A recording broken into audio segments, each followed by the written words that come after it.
저는 매주 어디 출근하는 일은 없어요. 저는 목사이기 때문에 매일같이 직장에 출근하고 일을 하고 이런 거는 없습니다. 근데 매일같이 빠뜨리지 않고 생각하는 게 있습니다. 그게 뭐냐면은 이번 주가 지나면요, 또 수요일 날 성경 공부를 생각하고요, 또 수요일이 지나면 또 주일 날 어떤 말씀을 하나님께 전해야 될까 계속 여쭤보죠, 저 개인적으로.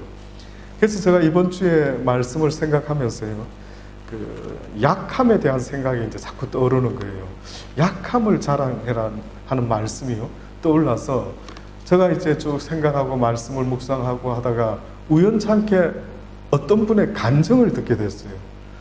제가 사실은 아무리 바빠도 주일날 아침에 올 때까지 어떤 간증이든 설교든 듣는 경우는 거의 없습니다.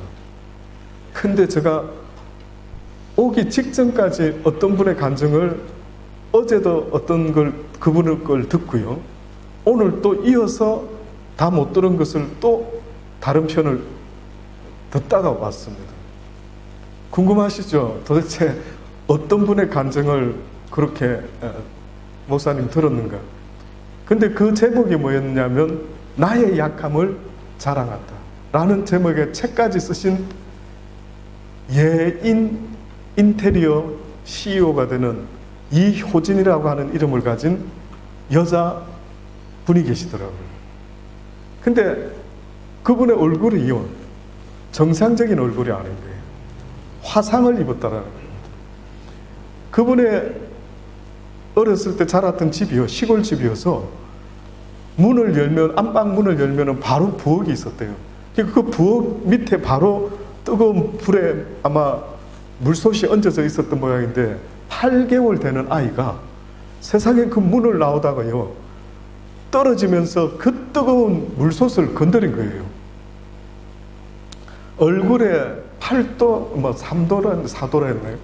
화상을 입어버리고 말았어요. 놀래가지고 의사를 불러서 보는데 의사가 진단하기를 포기하셔야 되겠습니다. 이 아이가 살 가능성이 굉장히 희박합니다. 이런 말을 했다라는 거예요. 그래서 그 8개월밖에 안 된 아이가요, 그 이쁘장하게, 아마 그분이 화상을 안 입었으면 제가 보니까요, 신체나 모든 이목구비가 미인이더라고요. 키도 늘씬하시고 아주 사람이 딱 자세가 서 있는데 아주 딱 뭔가 포스가 느껴지는. 근데 세상에 아쉽게도 얼굴에 화상 자국이 있는 겁니다. 그분이 자라면서 학창시절 살면서요, 얼마나 힘들었겠습니까? 옛날에 그분 자랄 때 유행했던 TV에 어떤 프로그램이 있었는데 V라고 하는 그 외계인 무슨 영화가 있었던 거예요.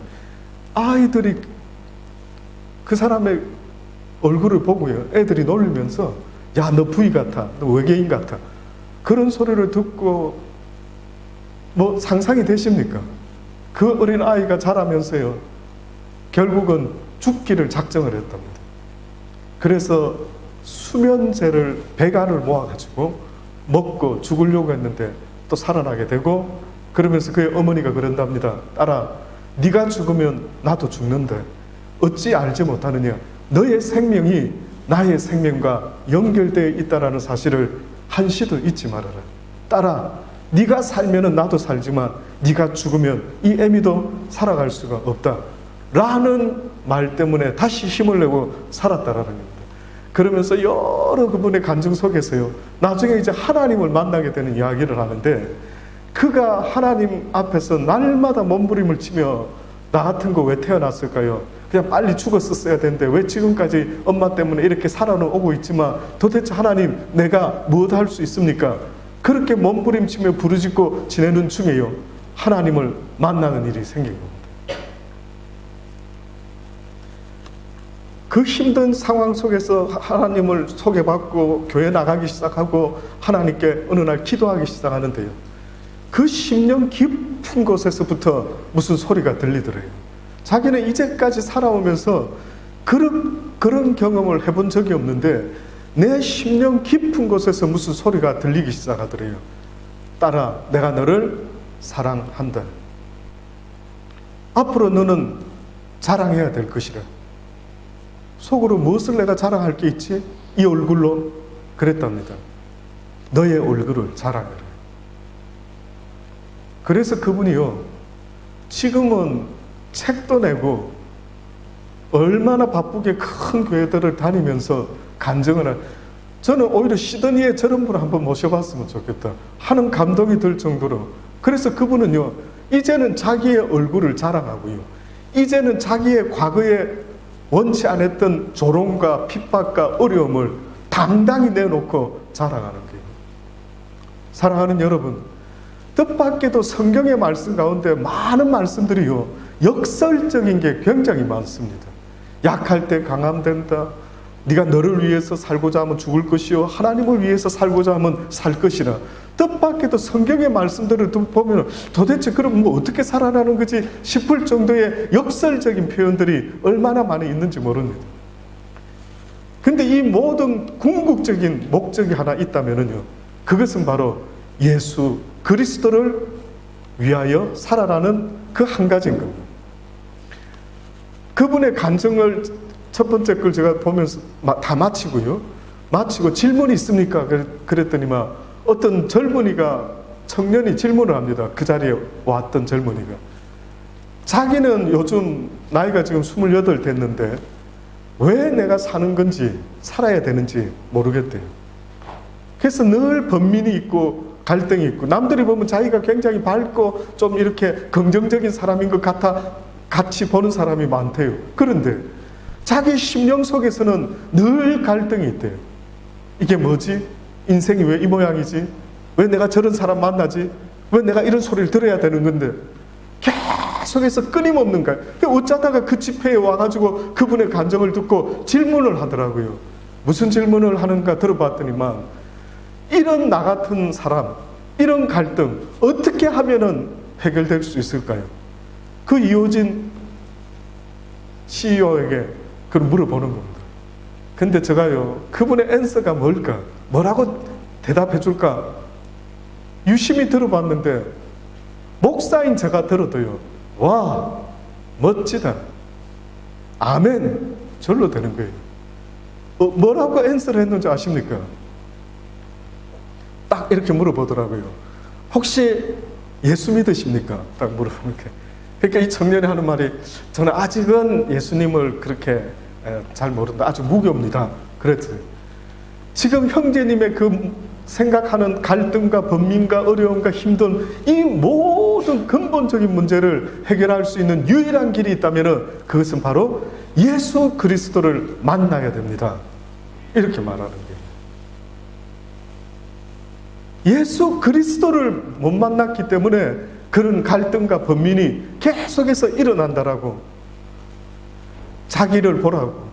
이렇게 죽고 싶었던 이 얼굴을 가지고 죽고자 원했던 내가 이렇게 지금 그 모든 과거의 고난과 힘듦을, 약함을 이제는 자랑하며 사람들에게 드러내놓고 이야기하고 있는 나의 인생을 좀 보시라고.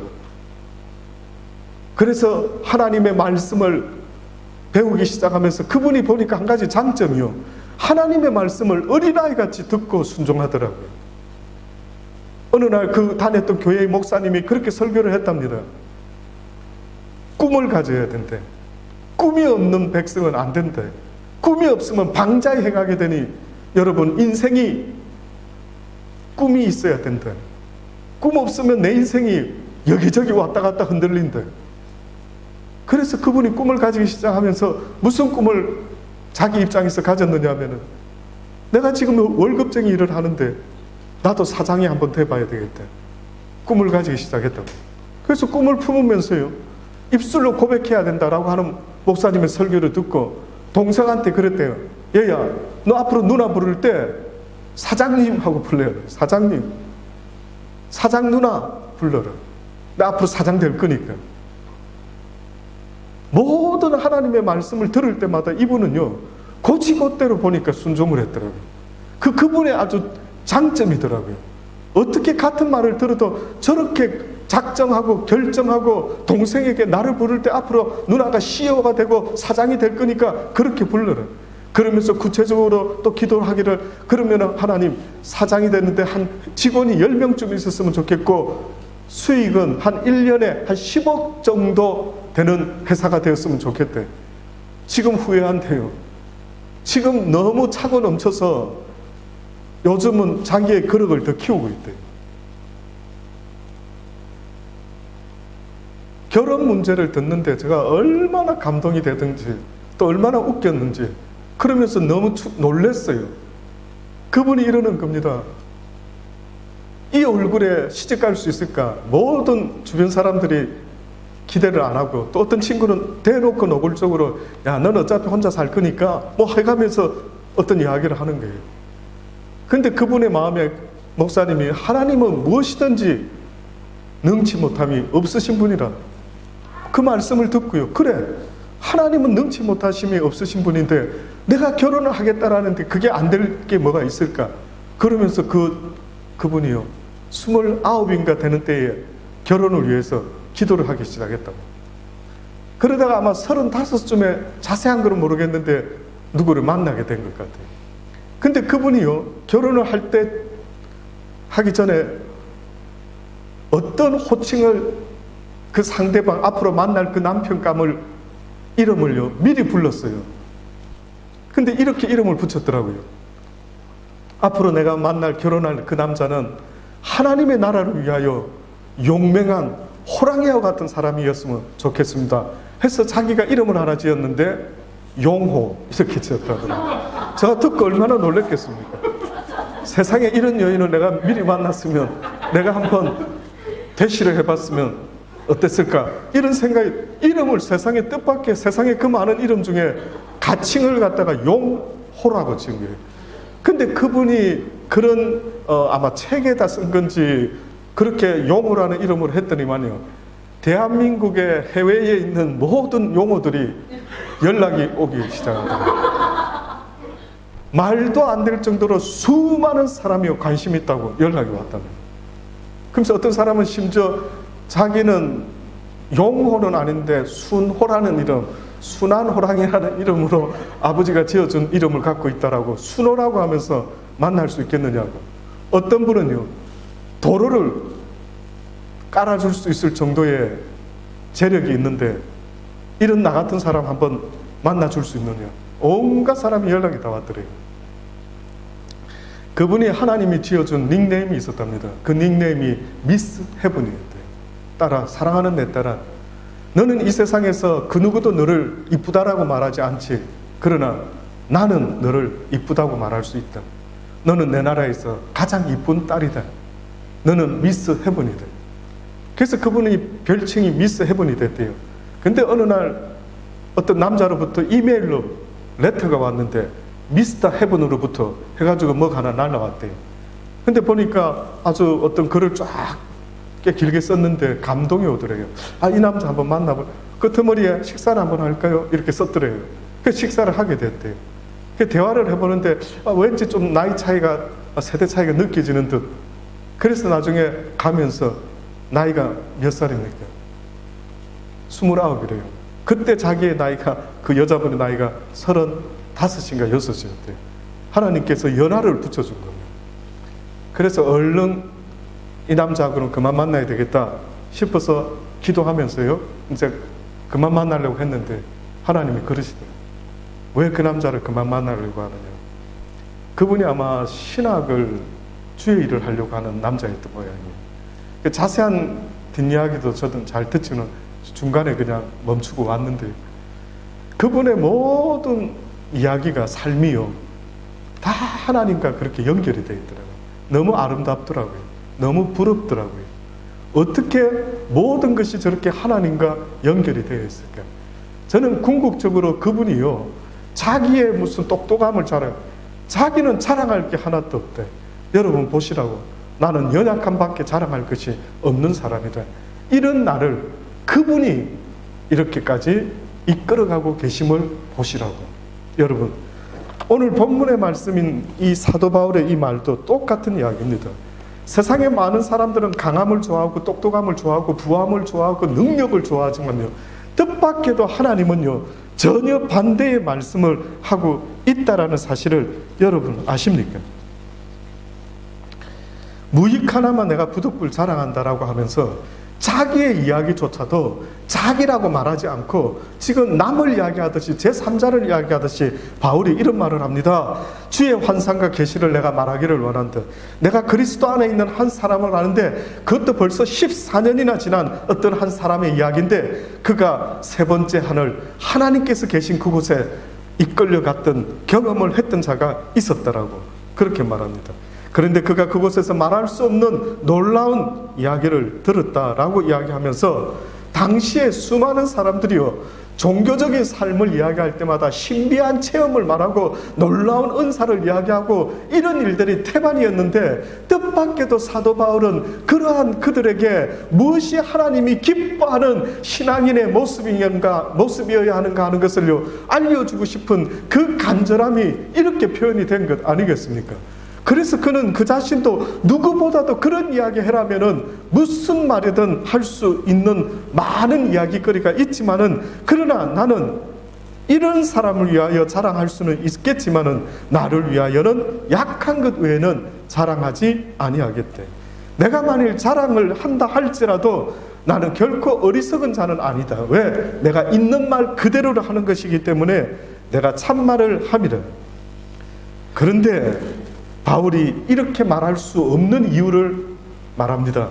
왜 내가 남 이야기하듯이 이렇게 약함을 자랑할 수밖에 없느냐 하면 누군가가 내 이야기를 듣고 나를 보는 바와 내게 듣는 바에 지나치게 생각할까 두려워서 그만둔대. 쉽게 말하면은 누군가가 내가 이런 놀라운 영적 이야기를 할 때야 어머나 대단하시네요, 얼마나 놀라우시네요, 나를 대단하게 봐줄까봐 도무지 그 말을 못하겠대요. 여러분도 그렇습니까?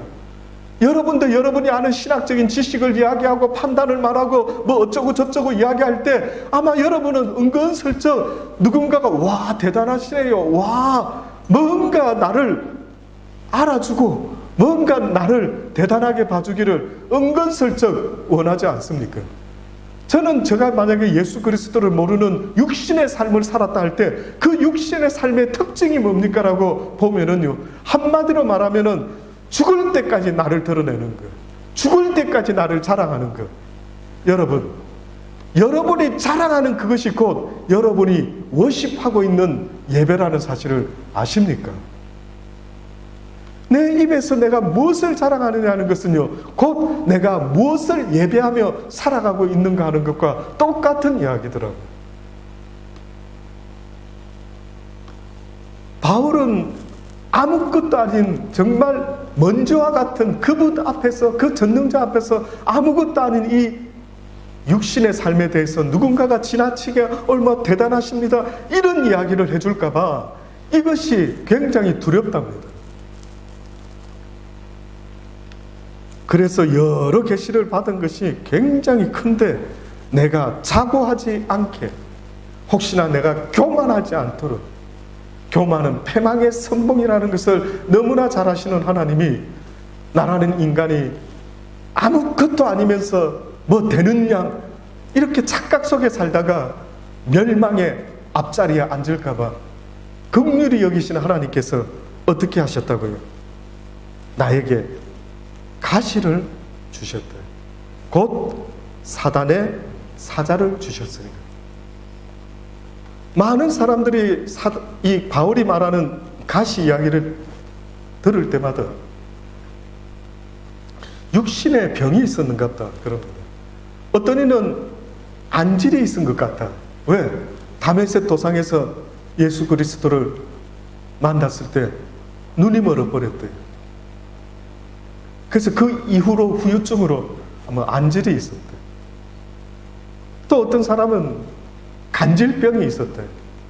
40에 하나 감한 매를 맞고 또 뭐 그전에부터 여러 가지 어렵고 힘들고 굶주리고 먹지 못하고 뭐 그런 가운데 뭔가 병이 있지 않았을까. 그런데 그럴 수도 있겠죠. 근데 제가 봤을 때 그럴 수도 있겠지만 바울은 말하기를 사단의 사자를 내 몸에 주셨다는, 사단이 하는 짓이 뭘까요? 육신의 병도 될 수 있겠지만 사단이 우리에게 주는 것이 뭘까요, 여러분? 결국은 우리에게 주고자 하는 것은 고난이겠죠. 고통이겠죠. 예수를 잘 믿는데도 불구하고 그에 대한 대가가 있는 것이 아니라 하나님을 붙잡고 살아보려고 그렇게 몸부림치는데도 불구하고 나에게 다가오는 것은 뜻밖에도 여러 가지 어렵고 힘든 이 모든 것 누가 하겠어요? 사단이 하는 짓이 아니겠습니까? 예수님이 이 땅에 오셔서 이 인류를 위하여 그렇게 귀한 말씀을 전해주고 그렇게 가난한 자들을, 병든 자들을 도우셨던 예수님. 그런데 악한 사단은 그 예수님을 어떻게 했습니까? 채찍질하고 십자가에 달려 죽이는 일을 했던 것. 이게 사단의 하는 역사였던 것.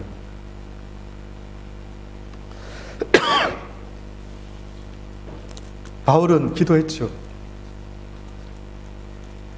그저 복음을 잘 전할 수 있으면 좋겠습니다. 이런 방해가 없었으면 좋겠습니다. 아니면 이런 육체의 고통이 좀 없었으면 좋겠습니다. 하나님, 내가 뭘 잘못했습니까? 내가 아버지 복음 전하는데 왜 이런 일이 나한테 이렇게 힘든 일들만 계속 있습니까? 그랬더니만 놀라운 것은요, 하나님이 뭐라고 말씀하느냐면 내 은혜가 내게 족하다.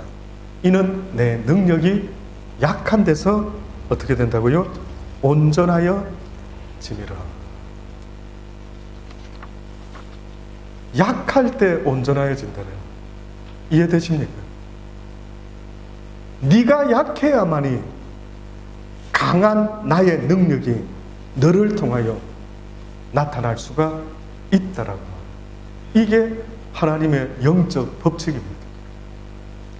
저는 이 말씀을 들을 때마다 어떤 생각이 떠오르느냐 하면 창세기에 있는 말씀이 하나 떠올라요. 그게 어떤 말씀이냐면은 하나님께서 모든 천지를 창조하실 때 보시기에 좋았더라, 보시기에 좋았더라. 그리고 맨 마지막에 인간을 창조하셨어요. 근데 뜻밖에도 여러분 아시는 것처럼 인간이 창조되고 나서는 뭐 보시기에 좋았더라, 심히 좋았더라, 뭐 이럴 것 같은데 그런 표현이 썩 지나가면서 그냥 전체적으로 넘어갑니다. 자세히 또 읽어봤죠. 근데 이런 말이 또 있더라고요. 아담과 하와가 벌거벗었으나 부끄러워하지 아니했다. 인간이 벌거벗으면 부끄러워해야 되는 모양이죠. 그러면 과연 벌거벗었다라는 게 무슨 뜻이었을까? 하나님이 보셨을 때 인간은 벌거벗고 있다. 벌거벗은 것은 원래 부끄러운 것인데 그러나 부끄러워하지 아니했다. 왜냐하면, 그러니까 저는 그 이야기가 어떻게 자꾸만 이 바울의 나의 약함을 고백한다 할 때마다 와닿느냐 하면은, 느껴지느냐 하면은요, 꼭 하나님께서 우리 인간을 지을 때 다른 자연들은 완벽하게 지으셨는지 모르지만 인간만은 연약한 가운데 지으셨다라는 거예요.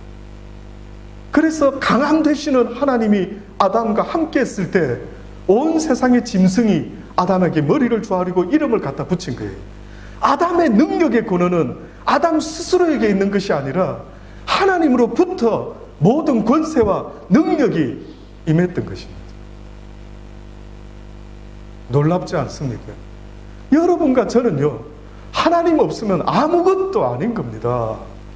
여러분과 저의 인생은 하나님을, 예수님을 만나지 못하면요 아무것도 아닌 것입니다. 그저 벌거벗고 부끄러운 인생밖에 되지 않는 것입니다. 그러나 이 벌거벗고 부끄러운 인생이 하나님과 함께 했을 때에는 전혀 다른 것입니다. 온 세상을 다스리고 정복하고 지배할 수 있는 권능과 권세를 가진 그런 놀라운 사람들이 되는 거예요. 그래서 예수님도 그의 12 제자를 부르시고 가르치시고 그리고 그를 이 세상에 내보내면서 하나님의 복음을 땅끝까지 전파하라고 할 때에도 그냥 내보낸 게 아니라 기다리라. 무엇이 임할 때까지? 하나님의 성령이 너희에게 임할 때까지 너희가 예루살렘을 떠나지 말고 기다리라. 저와 여러분은 사단과 싸울 수 있는 능력의 영적인 영물이 아닌 거예요. 예수 그리스도께서 회복시키지 아니하시면 저와 여러분은 아무것도 할 수 없는 연약한 존재라는 사실을 여러분 잊지 마셔야 돼요. 그래서 주님이 말씀하죠. 내가 너의 강함이 되고 싶으니 너의 연약함을 자랑해라. 나는 약한 자입니다. 나는 아무것도 할 수 없는 자입니다. 야곱이 야복 강가에서 하나님의 천사와 씨름을 해가지고 환도뼈가 위골이 되고 네 이름이 뭐냐? 야곱인데요. 이제부터는 야곱이라 하지 말고 너의 이름을 이스라엘이라 해라. 하나님과 겨루고 싸워서 이긴 자라. 근데 여러분 아세요? 야곱이 그렇게 환도뼈까지 위골되는데 하나님을 붙잡고 하나님께 새로운 이름을 얻고 하나님께 축복을 받을 수 있었던 그 역사적인 장소에서 실험했던 그 사건은 어느 때 일어났느냐면은 그가 아버지를 속이고 외삼촌을 속이고 형을 속이고 삼촌 라반의 집에서 어찌어찌해서 아내를 둘 얻고 어찌어찌해서 엄청난 부자가 됐죠. 수많은 양떼를. 그런데 이제 집으로 돌아가려고 생각하니 속였던 형님이 생각나서 죽을까 겁이 나가지고요. 그때서야 자기의 연약함을 보기 시작했던 겁니다. 인간이 강할 때 하나님을 찾을 것 같습니까? 내가 부자일 때 하나님을 찾을 것 같습니까? 내가 능력이 있을 때 하나님을 찾을 것 같습니까? 저는 요즘같이 내가 하나님을 많이 부른 적이 별로 없었던 것 같아요. 제가 어느 때요, 여러분 믿기지가 잘 않을 수도 있을 겁니다. 제가 요즘 너무나 이상한 경험을 하고 있어요. 몸이 아프고 힘들어지고 할 때는요, 외마디 비명이 주님이었어요. 주여 도우소서, 긍휼히 여기소서. 조금 나아지니까 딴 데 뭐 해야 될 일에 뭐 이렇게 또 생각이 가더라고요. 제가 놀랐어요. 어머, 야 영호, 너 이러면 안 되지. 주님을 더 찾아야지. 주님을 더 생각해야지. 왜 이렇게 이제 좀 몸이 조금 이러니까 뭐 딴 생각, 뭐 다른 것도 뭐 딴 일, 저런 일, 이런 일, 이러고 있는 저 모습을 보고요. 깜짝 놀랐어요. 왜 이러지? 너 하나님께 혼나려고? 사실 언젠가 그러시는 거예요. 제가 아플 때 하나님 앞에 부르짖었던 적이 있었는데, 잊지 말아라, 지금 이 시간에. 네가 지금 아프니까 나를 이렇게 부르짖고 있지만은, 그러나 너의 사는 날 동안 영원토록 너는 날마다 나의 이름을 불러라. 이때를 잊지 말아라. 근데 자꾸 잊어먹게 되더라고요. 자꾸 잊어먹게 되더라고요. 오죽했으면 제가 희한한 생각이 쑥 들어오는 거예요. 아픈 게 유익인가? 주변에 많은 우리 교인들이, 사람들이 목사님 건강 때문에 그래요. 주님 건강해야 주의 일을 할 수 있는데, 그런데 내가 하는 게 뭐지요? 건강해서 내가 진짜 주의 일을 하는 거 맞습니까? 오히려 하나님이 원하시는 것은 네가 나를 날마다 바라보고 네가 날마다 나를 불러주는 것인데, 어찌하여 네가 또 그것을 잊어먹는 건 아니냐 하는 것 같은 말씀이 자꾸 가슴을 치고 앉아있는, 싸우고 있습니다. 싸우고 있습니다. 연약함과도 싸우고 있지만요, 하나님을 부르지 못할까봐 심히 겁이 나는 거예요. 여러분, 너무나 귀한 분 하나가 있습니다. 화니 제인 크로스비라고 하는 여사가 계신데, 미국이 낳은 위대한 찬송 시인입니다. 이분이 생후 6주 되던 때에 감기로 인해가 고열이 있었는데, 눈 언저리에 생긴 종기를 치료하던 중에 세상에 의사의 실수로요, 실명을 하게 됩니다. 그 이후로 평생을 암흑 속에서 살아갑니다. 자신의 약함과 한계 앞에서 그가 예수 그리스도를 만나게 되고요, 그래서 그 예수 그리스도를 만난 것이 얼마나 기쁘고 감사하게 됐는지 그 여인이 찬송가 204장, 옛날 찬송입니다. 통합찬송, 예수로 나의 구주 삼고, 그분의 대표적인 찬송 시 중에 하나입니다. 예수로 나의 구주 삼고 성령과 피로서 거듭나니 이 세상에서 내 영혼이 하늘의 영광을 누리도다. 온전히 주께 맡긴 내 영, 사랑의 음성을 듣는 중에 천사들 왕래하는 것과 하늘의 영광을 보리라. 주 안의 기쁨 누림으로 마음의 풍랑이 잔잔하니 세상과 나는 간 곳 없고 구속한 주만 보이도다. 이것이 나의 간증이요 이것이 나의 찬송일세. 나 사는 동안 끊임없이 구주를 찬송하리라. 근데 이분이 그 이후로 1874년도에 어느 날 5불만 더 채워지면은 꼭 무엇인가를 해야 될 일이 있었답니다. 근데 돈을 모으는 중에 5불을 못 모아가지고 계속 기다리고 있던, 기도하면서요, 하나님, 지금 5불이 없어서 하고자 하는 이 일을 못하고 있는데 이러한 무능하고 연약한 내 자신이 참으로 부족합니다. 그러면서 계속 기도를 했던 겁니다. 그런데 어느 날 어떤 방문객이 초인종을 눌리더랍니다. 그래서 들어오더니만은 여사님 얼굴을 한번 보고 가려고 왔대요. 아마 그분이 꽤나 그 당시 때 이제 찬송 시인으로 유명했던 모양이에요. 그냥 악수 한번 하려고요. 아, 그래요. 그 악수를 딱 하고 그분이 갔습니다. 근데 악수한 손에요, 5불이 딱 쥐어져 있더래요. 5불이. 너무 놀랬답니다. 그래서 그분이 그때 또 엄청난 시를 하나 썼는데 그게 바로 찬송가 434장이었어요. 나의 갈 길 다가도록 예수 인도하신다. 나의 갈 길 다가도록 예수 인도하시니 내 주 안에 있는 긍휼 어찌 의심하리요. 믿음으로 사는 자는 하늘 위로 받겠네. 무슨 일을 만나든지 만사 형통하리라. 무슨 일을 만나든지 만사 형통하리라. 나의 갈 길 다가도록 예수 인도하시니 어려운 일 당할 때도 족한 은혜를 주시네. 나는 심히 고단하고 영은 매우 가라나 나의 앞에 반석에서 샘물 나게 하시네. 나의 앞 반석에서 샘물 나게 하시네. 나의 갈 길 다가도록 예수 인도하시니 그의 사랑은 어찌 큰지 말로 할 수 없도다. 성령 감화 받은 영은 하늘나라 갈 때에 영영 부를 나의 찬송 예수 인도하셨네. 영영 부를 나의 찬송 예수 인도하셨네. 이렇게 사는 분들이 있었던 것입니다.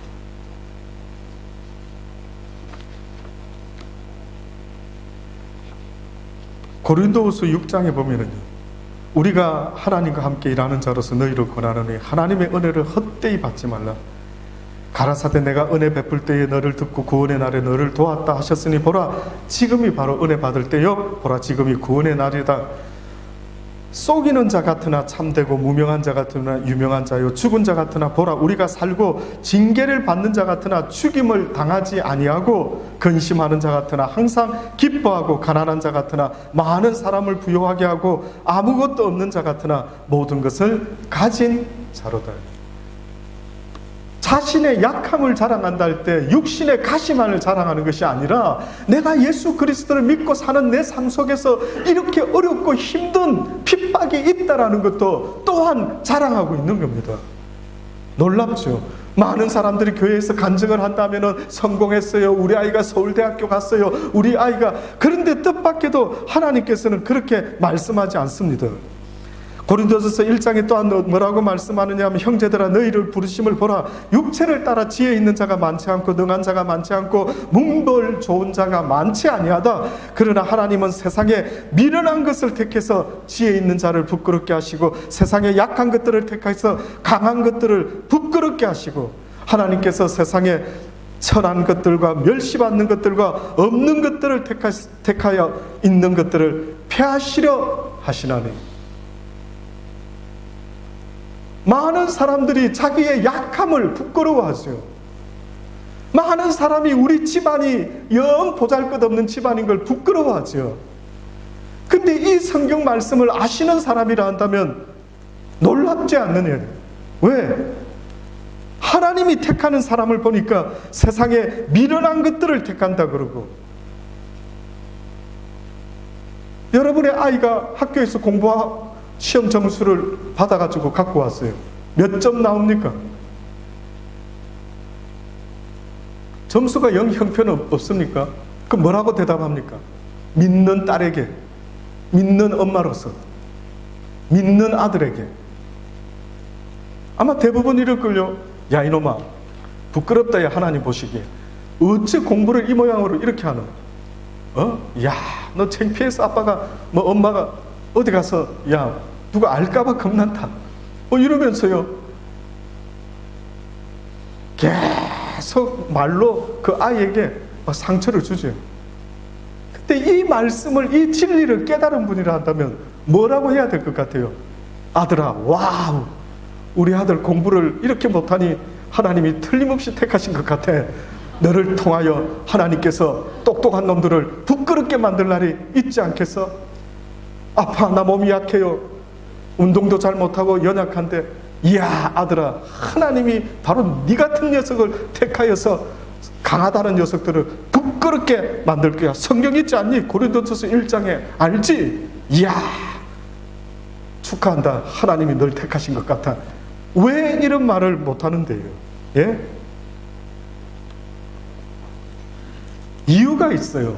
왜 대단한 집안의 가문의 아이를 쓰지 않고, 또 예수님은 이 땅에 오셨을 때에 대단한 왕자의 아들로 이 땅에 오지 아니하고 하필이면은 마국간에서 목수의 아들로 그렇게 태어날 수밖에 없었던 그 이유가 뭔가 보니 바로 오늘 전하고자 하는 결론적인 말씀이 이겁니다. 이는 아무 육체라도 하나님 앞에서 자랑하지 못하게 하려 하심이라. 너희는 하나님께로 나서 그리스도 예수 안에 있고 예수는 하나님께로 나와서 우리에게 지혜와 어려움과 거룩함과 구속함이 되셨으니 기록된 바 자랑하는 자는 주 안에서 자랑하라 함과 같게 하려 함이라. 진짜 자랑하고 싶습니까? 그러면 주 안에서 해라고요. 그 뜻이 뭔 줄 아시겠습니까? 이 모든 일을 해니는 내가 아닙니다. 내가 당신들을 그렇게 감동시킬 수는 없죠. 그렇게 당신의 마음에 감동이 있었습니까? 그러면 이용호가 한 것이 아니라 하나님께서 나를 통하여 하셨을 뿐입니다. 주 안에서 자랑하게 하라. 결국은 우리의 자랑은요, 한마디로 말하면 나를 예배하는 자의 모습이라는 사실을 잊지 마세요. 그래서 하나님은 너희가 왜 예배를 받아야 되느냐? 나 여호와만이 너희의 예배와 너희의 칭찬과 너희의 자랑을 받기에 합당한 이는 바로 나 만군의 여호와 오직 예수 그리스도 이분밖에 없는데 너희가 어찌하여 나의 모든 영광을 가로채고 있느냐? 어리석도다, 어리석도다. 너희들이 이 땅에서 나의 이름으로 행하는 모든 일에 대접을 받으면은 내 나라에 올 때에 결단코 너희가 아무 상이 없게 될 것이니 명심하라. 이것이 하나님이 우리에게 말씀하는 겁니다. 사랑하는 여러분, 여러분이 자랑할 것이 없어서 참으로 저는 대하기가 편합니다. 오히려 여러분이요, 뭐 대단한 집안이라고 뭐 대통령을 가까이 안다 그러고 심히 부담스러울 수도 있죠. 그러나 제가 볼 때는 이 가운데 자랑할 만한 사람이 별로 없는 것 같아서 얼마나 대하기가 상대하기가 저는 마음이 편한지 모릅니다. 그렇습니다. 우리 모두는 자랑할 게 아무것도 없는 연약한 자예요. 그 연약함을 자랑할 때에 하나님의 강함이 우리를 통하여 그의 역사를 이루어 가신다라는 사실을 잊지 마시고, 앞으로는 약한 척 안 하고 뭐 강한 척 하려고 뭐 어쩌고 저쩌고 하지만은 오히려 그것이 하나님의 능력으로 나에게 머물지 못하게 만드는 어리석은 모습이라는 사실을 잊지 마시고, 날마다 여호와를 찬양하며 나의 약함을 자랑할 수 있는 저와 여러분 되기를 주의 이름으로 축원합니다. 기도하십시다.